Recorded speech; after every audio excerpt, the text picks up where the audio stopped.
엘리멜렉과 그의 가족, 또한 오르바의 선택, 인간적으로 정말 잘한 선택이라고 저는 칭찬하고 싶어요. 그런데 그런 선택을 한 사람들과 다른 선택을 한 사람이 있죠. 바로 룻의 선택이요.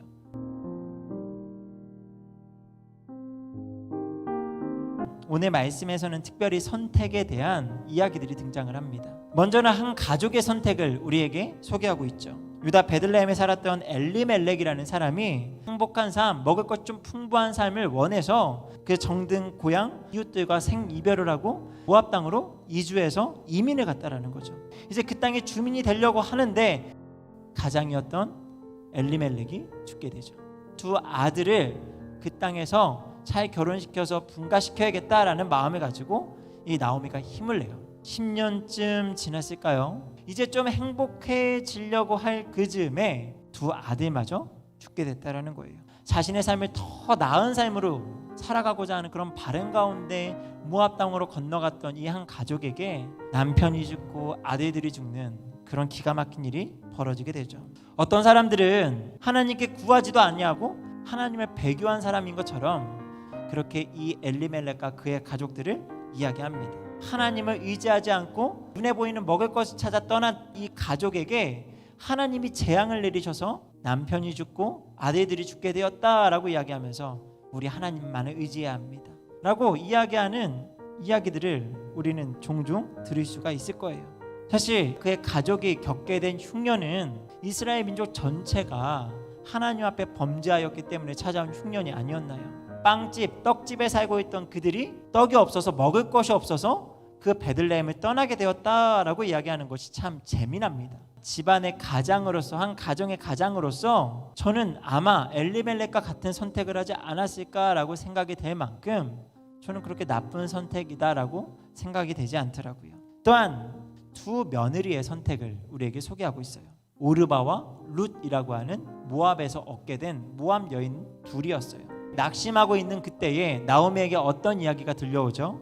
하나님께서 자기의 백성들을 돌보아 주셔서 그 땅에 먹을 양식이 풍성하게 되었다라고 소개하고 있습니다. 두 며느리를 이끌고 그렇게 고향 땅으로 돌아오던 중에 돌아가겠다라는 마음은 결심을 굳혔습니다.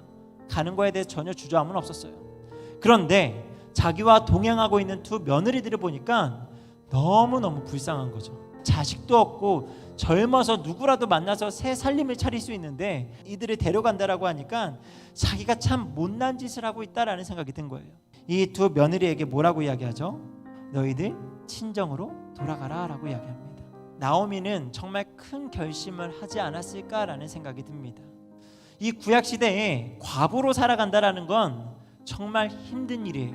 여인들이 나가서 돈을 벌 수 있는 어떠한 수단도 구실도 없었어요. 고향에 돌아간다 해도 고향 사람들로부터 그렇게 인정받거나 환영받을 만한 상황도 아니었고요. 자기를 챙겨줄 사람 누구도 없는데 그나마 챙겨주려고 하는 두 며느리를 떠나 보내고 있다고요. 그 이야기를 듣자마자 두 며느리가 울면서 아닙니다, 어머니를 따라가겠습니다 하면서 이제 산파극이 벌어지기 시작을 해요. 그래도 나오미는 자신의 결심, 자신의 이야기를 굽히지 않죠. 다시 한번 이 둘에게 권면을 해요. 너희 집으로 돌아가라. 이때 두 며느리가 선택을 해요. 오르바는 어머니에게 입을 맞추고 자기 고향 땅으로 돌아갔다라고 성경은 이야기하고 있고요. 룻은 시어머니를 따르기로 결심합니다. 사람들은 오르바가 참 매정한 선택을 했다라고 이야기하기도 해요. 그런데 성경은 오르바의 선택이 잘못됐다, 매정한 성격을 가지고 있다라고 어디에도 이야기하지 않죠. 고향 땅은 어디예요? 유대 민족이에요. 민족적인 우월성을 가진 정말 그 선민 사상 가운데 자신들만 잘났고 자신들만 하나님 사랑을 받으며 그렇게 하나님 앞에 우월한 사람들이 바로 자신들이라고 생각하는 사람들이에요. 이 이방 여인, 모압 여인으로서 이곳에 가면 얼마나 천대를 받겠어요. 아들도 없고요, 재산마저도 없습니다. 그러니까 오르바는 잘못된 선택을 한 게 아니라 정말 합리적으로 잘한 선택이라고 할 수 있죠. 현실적이고 합당하고 저는 이 선택들이 나쁘다라고 보지 않습니다. 그런데 오늘 이렇게 지극히 현실적이고 그냥 아무 문제 없어 보이는 두 선택과 대비되는 또 하나의 선택이 오늘 말씀에 기록되어져 있어요. 다른 남은 한 며느리 룻의 선택이에요. 나오미가 한 번 더 강력하게 돌아가라라고 이야기하죠. 그럼에도 불구하고 지금 룻이 뭐라고 이야기를 하고 있냐면, 어머니께서 가시는 곳에 나도 가고 어머니의 백성이 나의 백성이 되고 어머니의 하나님이 나의 하나님이 되시리니 어머니께서 죽으시는 곳에서 나도 죽어 거기 묻힐 것이라. 만일 내가 죽는 일 외에 어머니를 떠나면 여호와께서 내게 벌을 내리시고 더 내리시기를 원하나이다 하는지라. 죽어도 어머니 혼자 못 보냅니다. 그런데 룻의 선택은요, 단지 효심으로만 이해할 수 있는 선택은 아니에요. 여기에 신앙적인 선택이 포함되어져 있는데, 어머니의 백성이 나의 백성입니다. 당신과 함께하는 이스라엘 사람이 되고자 합니다.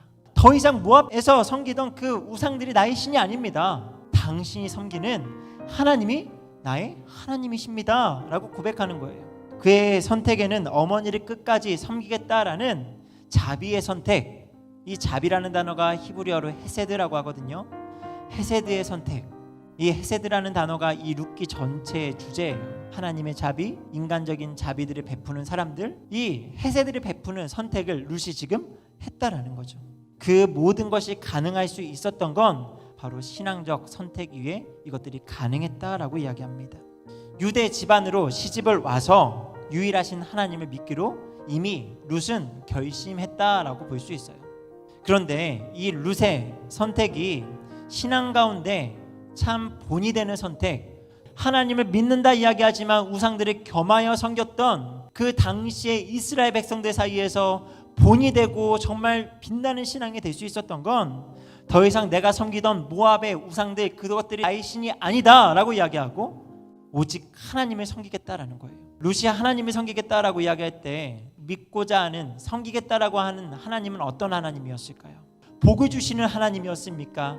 아니면 그냥 이 땅의 모든 것을 창조하신, 모든 것을 주관하시는 섭리의 하나님이셨나요? 룻이 경험한 하나님은 결코 이 땅에서 복의 근원이 되는 하나님은 아니었어요. 그런데 룻이 누구를 믿겠다고요? 하나님을 믿겠다라는 거예요.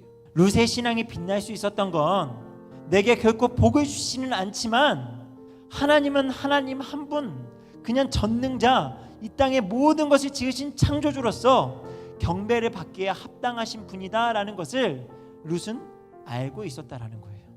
그리고 그 하나님을 이제 내가 믿겠습니다라고 고백하면서 지금 어머니를 따르겠다라는 거죠.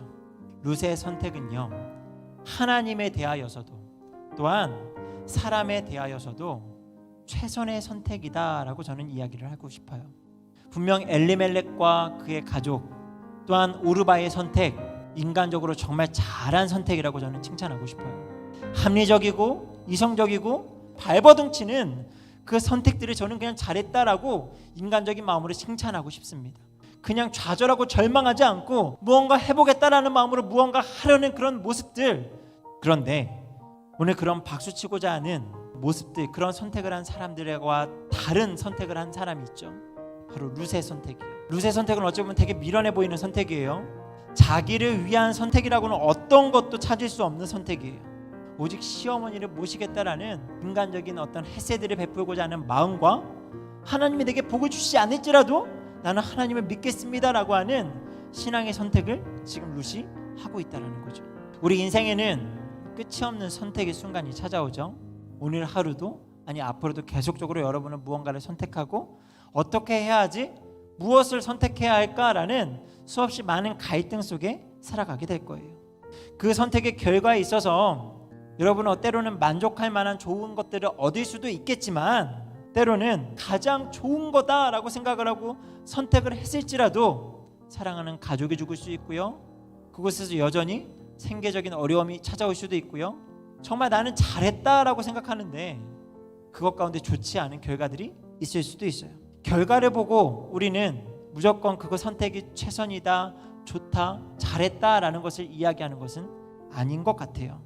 적어도 지금 내가 무언가 열심히 벗어나고자 발버둥 치고 있다면 그 선택은 잘했다라고 생각할 수 있다라는 거죠. 그 수많은 선택들 중에 오늘 말씀을 통해서 우리에게 주시는 최선의 선택은 무엇인가라는 것들을 우리가 생각한다면 오늘 말씀이 저와 여러분에게 유익하지 않을까요? 최선의 결과를, 최선의 선택은요, 하나님을 선택하는 것이 최선이지 않을까요?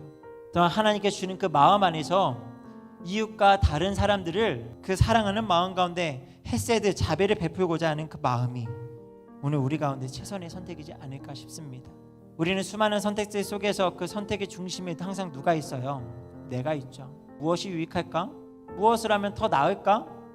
내가 무엇을 하면 더 행복할 수 있을까라는 것들을 생각하며 최선의 결과를 찾아 나아갑니다.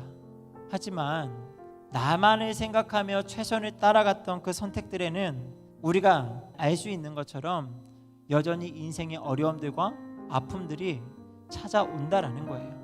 그 선택을 잘못했기 때문에 찾아오는 게 아니고요. 그것이 인생의 연속이 되어서 어려움이 여전히 찾아올 수 있다라는 거예요. 근데 오늘 여러분에게 꼭 이야기 드리고 싶은 건 그 가운데 하나님께서 우리에게 최선의 선택을 할 수 있는 한 가지의 신앙의 법칙을 알려준다라는 거죠. 하나님을 선택하라고요. 하나님이 여러분에게 복을 주시든 복을 주시지 않든, 여러분의 길을 열어주시든 열어주시지 않든 경배 받으시기에 합당한 하나님을 나는 섬기겠습니다. 환경과 상황이 달라지지 않아도 나는 하나님을 섬기겠습니다. 나는 하나님을 선택하는 것. 또한 여러분 혼자만의 행복과 기쁨과 만족이 아니라 여러분 옆에 있는 지체들을 더 많이 사랑하고 아껴줄 수 있는 그런 자비의 선택, 헤세드의 선택이 있기를 바라요. 그것이 저는 최선의 선택이 될 수 있다라고 확신합니다.